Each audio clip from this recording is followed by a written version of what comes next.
The day is officially here. We now know the 2025 schedule for the Denver Broncos here on Broncos Breakdown. My name is Moose. Thank you so much for joining me today. And on today's episode, it's exactly what we're going to go do. We're going to go through every single Broncos game that is on the 2025 NFL schedule. And so far, I think it looks pretty favorable for the Mile High patrons. So let's just go through it really quick.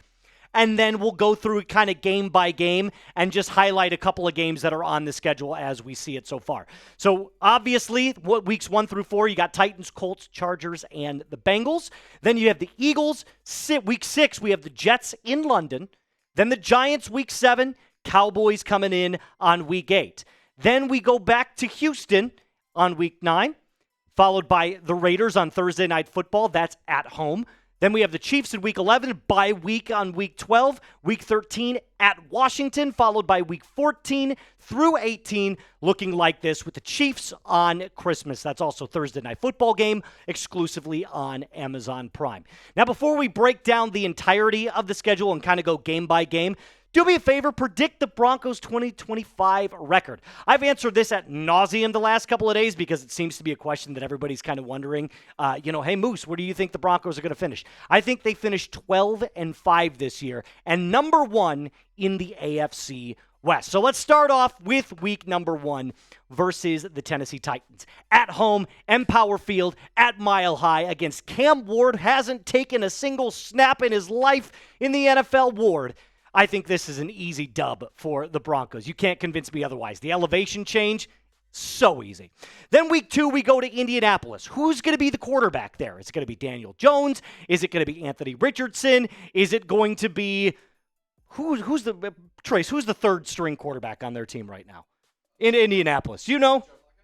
Yeah, it's definitely not Joe Flacco. He just signed with it's either going to be Daniel Jones or Anthony Richardson, but who cares? I think the Broncos start off 2-0 there as well. Then coming in here at week 3 in just a second, the obvious number 1 matchup that I'm looking forward to in the first 4 weeks, the Broncos versus the Chargers. This is our first divisional game. Harbaugh obviously values the trenches. So you can expect a very rough and tough physical game. They actually just signed Najee Harris, drafted Omarion Hampton, so they're going to have a strong running attack coming into 2025. I think you're going to see a lower scoring game here. In Los Angeles, you know what? We'll save all of our actual predictions, but I think the Chargers squeaked that one out. Then Monday Night Football, you've got the Bengals. This is going to be a really fun primetime matchup to take a look at. Joe Burrow versus Bo Nix. Can't wait to see what it looks like. Obviously, the Bengals having some trouble right now on the defensive side of the ball, so Bo should be looking at a pickpocketing game where he just lights them up through the air. Then week 5. This is where it starts to get a little bit tough. You have the Super Bowl defending champs, the Philadelphia Eagles. This is going to be a tough game to win. In Philly, that crowd is ruckus. They are loud. They are abusive. And this team is really, really good, led by Saquon Barkley in the backfield. So, it's going to be a tough game, especially earlier on. But if you are going to take on a team like the Eagles, I would rather take them on earlier rather than later. Then we go across the lake, governor. We go out to the London area at Tottenham Stadium against the Jets. And I'm not a huge fan of international games. I feel like the jet lag throws everybody off. Obviously, London being 6 hours ahead of, Central Time in the United States, 7 hours ahead in Mountain Time. So I look at this and I say, anything can happen in these international games. Obviously, Denver's way more talented than the Jets, so I would say Denver wins this one, but you never know considering, jet lag, and obviously the Jets are rolling out a brand new system with a brand new head coach and new quarterback in Justin Fields. Week 7 against the Giants. I think the Giants are actually on a trajectory. They're actually improving, and their draft was one of the best in 2025. That being said, they're a long way away from being a top contending team in the NFL. So, again, Broncos still better than them, but we have back-to-back New York teams. And also, just a slight little sidebar here, I thought it was kind of crazy that we didn't have a bye week after the international game.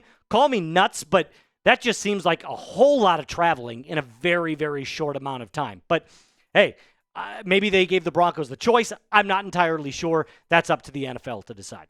Then we have the Cowboys, Week 8. That is at home, and thank God we're not flying down to Dallas to play that because those Dallas Cowboys fans can get ruckus. Same with the, Denver Broncos fans, but I also think that at home, I think this is the best shot to beat the Cowboys with Dak Prescott, the $60 million man. Before we get into the latter half of the Broncos 2025 schedule, make sure that you start shopping your Jade Barron jersey right now. Take this link that I have put in the comments and description of today's video. If you want to shop the best Denver Broncos gear heading into the 2025 season, make sure you do it with our friends over at Fanatics and use this link specifically to go shop your Jade Barron jersey today. Week 9, tough road matchup at the Texans. Obviously, the Texans and the Broncos similar in terms of their trajectories for the 2025 season. Both are poised to be at the top of their respective divisions. CJ Stroud versus Bo Nix. Both teams went 10-7. This is going to be a really interesting matchup. I think if Denver can beat Houston in Houston, you should have no problem contending against all the other top teams in not only the AFC, but in the NFL in general. Then a little Thursday night football action, against the Raiders at home. Another primetime game where we take on Geno Smith and company, new head coach Pete Carroll. I still think we're way better than the Raiders, and I'll say that until the day that I die. But hey, look, props to them for at least trying to get better and trying to get the trains back on the tracks, although they're going to be at the bottom of the division again, in my opinion. Then we have the Chiefs, back-to-back divisional games here. This is at home against Kansas City. My homeboy, Andy Reid, the best duo probably in the NFL. I hate saying that, but when you get these two on the field, you never know what can happen. Although I'll say last year, Denver got hosed, obviously with the blocked field goal leading to the Kansas City win. And it feels like, I'm not going to be that guy, but the refs were just always siding with the Chiefs. Then finally, we have our bye week. Rest, relaxation after 2 back-to-back divisional games, which is really great to see. A week for everybody to get healthy and then head into another very tough opponent on the road, the Washington Commanders. This right here is easily your toughest 4-game stretch of the season, in my opinion. The Texans, playoff team. Chiefs, Super Bowl contending team. Washington, Super Bowl contending team. The only requisite and breather that we get is that bye week in week 12. So we'll take a breath through that. Obviously, this is the home stretch right here that you have to worry about. But if you could go 3-1 in this stretch right here, you are looking primed to win the division. Then we go back to the Raiders in Las Vegas, week 14, followed by the Packers in week 15. That's at home, thankfully not in Lambeau, because as you get back to, the Midwest, I know Denver gets cold, but it is a different kind of cold when you go up to the Midwest, especially at Lambeau Field. Fun fact, I lived in Wisconsin briefly during my life, and I have been to Lambeau Field in January. It is like a cold that you can't feel a single digit on your entire body. So thank God that's at home, and hopefully the snow stays away. Week 16 versus the Jaguars. At home, this should be an easy win, no doubt. Followed by week 17, this is on Christmas. Can't wait for Santa to come early this year. We play the Chiefs in Kansas City, and it always feels like now Kansas City has kind of staked their claim as the NFL's Christmas team. They want to be the exclusive team that plays on Christmas. You've seen them do this the last couple of years now. I think, again, if you could walk into Kansas City on Christmas and win that game prime time, Thursday Night Football on Amazon Prime, you're in for a very, very good season. And we wrap it up with the Los Angeles Chargers at home. So we end the season at home, which is always great to see, but 2 back-to-back divisional ones to end the season. That'll always be tough. Those divisional games can either go either way.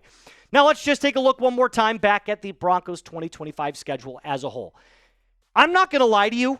I'm not going to call this an easy schedule. I'm not going to say it's the hardest in the NFL, but it's probably somewhere in the top 15, right? Every single one of these teams, minus maybe the Titans and the Jaguars, all of these teams can play. Okay, you could throw the Raiders in there as well as a team that, you should easily hand. But again, divisional games can go either way. Outside of that, you're looking at some tough games, but obviously with the moves that Denver has made in the 2025 NFL Draft and in offseason, not only are we slated to have one of the best defenses again in the NFL, but I think Bo Nix and company on offense are going to take the next step forward. We're going to do a full breakdown of the record predictions. That'll come tomorrow. So remember to subscribe, like the video, and share this with a Broncos friend in your life. Until tomorrow, my name is Moose. Be cool.